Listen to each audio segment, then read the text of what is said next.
Hi, I'm Ben Pindar, I'm the PR Account Manager at Red Stag Media, and we're back again for another edition of Agri Marketing Mastery, and this week we're going to be looking at crisis comms. I've done an awful lot of crisis comms in different organisations over the years and managing everything from massive incidents, obviously not going to go into too much detail, right through to just sort of smaller crises within a business, might be financial mismanagement or something like that, but it's covered everything from deaths to deep institutionalised issues and things like that. So I'm pretty well versed in understanding how to manage a crisis. So what we thought we'd do today is just go through some of the really key considerations you need to know. If a crisis hits your business, this is going to be the first stop, just thinking about what you do. But what I would always say with a crisis is seek expert help. You need someone who's done it before, knows how to craft the messages. And so that's really a case of pick up the phone and get someone like me who knows what they're doing to help you out if it happens. But you can do some key steps to actually try and manage your way through a crisis. And what we're going to do with this is look at the beginning, when it's happening, through to the end as well. So the first thing with anything to do with crisis is be prepared. And most businesses won't be. And what I would say is there's a number of things you need to do to prepare for that. The first and foremost is have a spokesperson. Typically, this is probably going to be your CEO, but it could be someone senior within the business, but someone must be trained and prepared to stand up and respond to a crisis. Typically, that involves having media training, and realistically, what I'd say is your person that's going to respond to a crisis should probably be getting some fairly hardcore media training every 6 months or so. I think typically in most organisations, they might get their senior management team some media training every couple of years.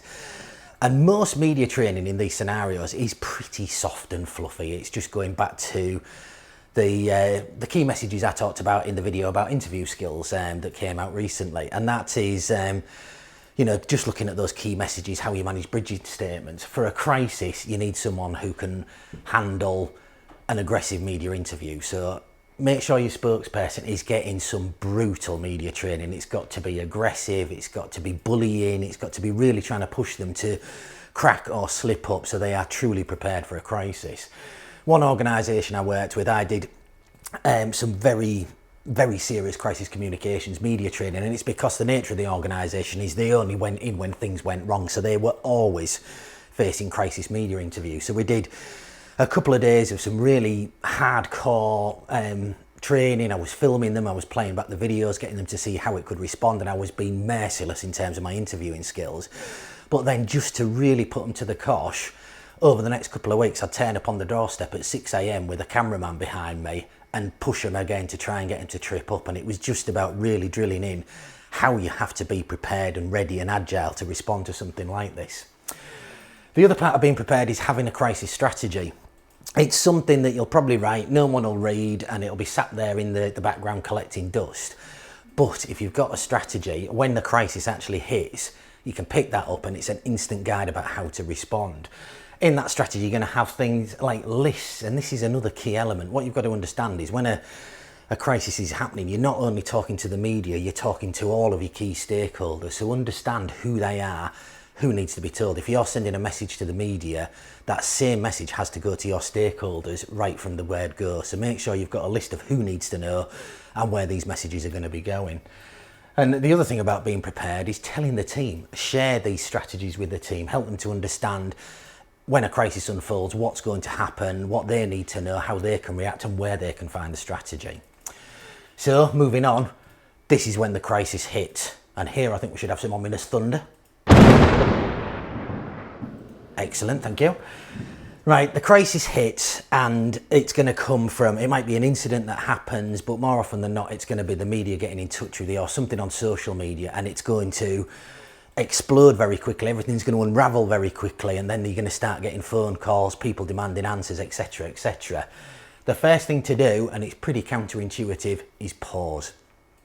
Now, the key thing with pausing is everyone's going to be running around, losing their head, panicking, trying to get to the root of the problem, understand what's going on, what we're going to say, and things get missed. So the first thing to do, and it's the hard thing, but to just stop, pause, consider, be calm, understanding, analyse what's happening, think about what the outcomes are going to be. If you're going to put a response together, how will that be perceived?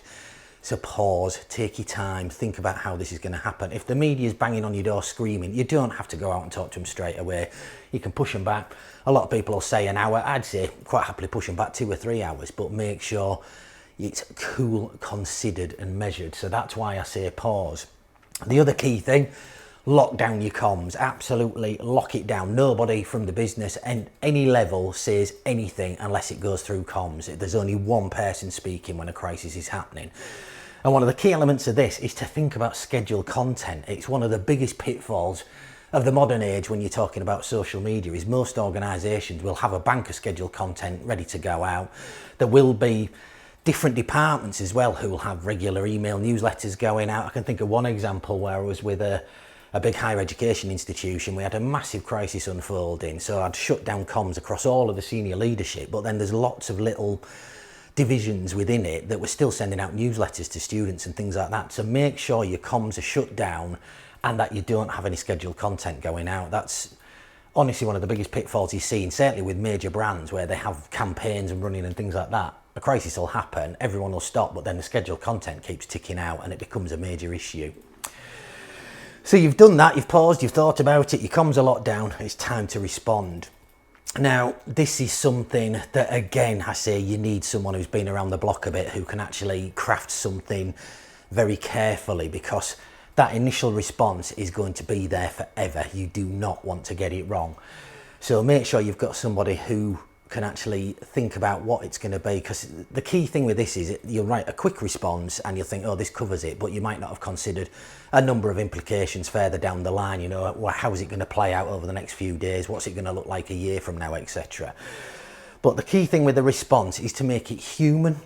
It's so easy to do something very dry and corporate and clinical almost. So I think the key thing about this is to make sure it's human. One of the benefits of this is not only does it make you feel more sympathetic to what's happened, but it makes it harder for people to be as cold and aggressive towards you, because suddenly it feels like there's actually a person behind it. It's not just a faceless organisation. Make it calm and make it considered as well, and concerned. I think that's one of the other key elements of this is you don't necessarily have to accept blame or apologise at this stage, but show concern, show compassion and that human angle about it. And then, as I've said, the other key element, when that response goes out, it's got to go to the media, but make sure it's going to the stakeholders and the staff as well, so everybody knows what's happening. And that's one of the key elements of that. You might slightly tweak the messages for each of these audiences, but everybody's got to get it at the same time. Nobody can be caught out. In theory, the comms are locked down, but I can think of one incident where the comms were locked down within the business, but the journalists were all camped outside and the security guards were happily chatting away to the journalists, and it causes a disconnect in the messages that are coming out. So it's locked down, there's only one message going out. So that's how you've responded to it. As it starts to evolve, another key consideration is managing the media, depending what it is. I dealt with one crisis where we were getting 16.5 billion reach in terms of media a day, because the world's media was all over the story. It was getting covered everywhere. It was just in every publication you can imagine. And it meant we had probably 40 or 50 journalists on the site. So it's how you manage that. The first thing to think about is dirty tricks. In that incident, there was journalists trying to sneak into the premises pretending to be staff or key customers and things like that. So we had to be very careful about who was coming in, what they were there for, and whether they were trying to get something they shouldn't do using those dirty tricks, but while also trying to maintain business as usual as much as possible. Another key thing with this is think about a press conference. In that incident, we had, as I say, 50 or 60 journalists probably at some time. So it's worthless getting your spokesperson to sit down and try and speak to each one of them individually.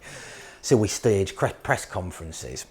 And with the press conference, you can either do everybody in one go, one big room. What I did in that instance is I did 3 individual interviews, one for the TV people, one for the radio and one for the print media, just so we could actually manage those in different situations. But it's a quick way to contend with a lot of media interest, so do bear that in mind.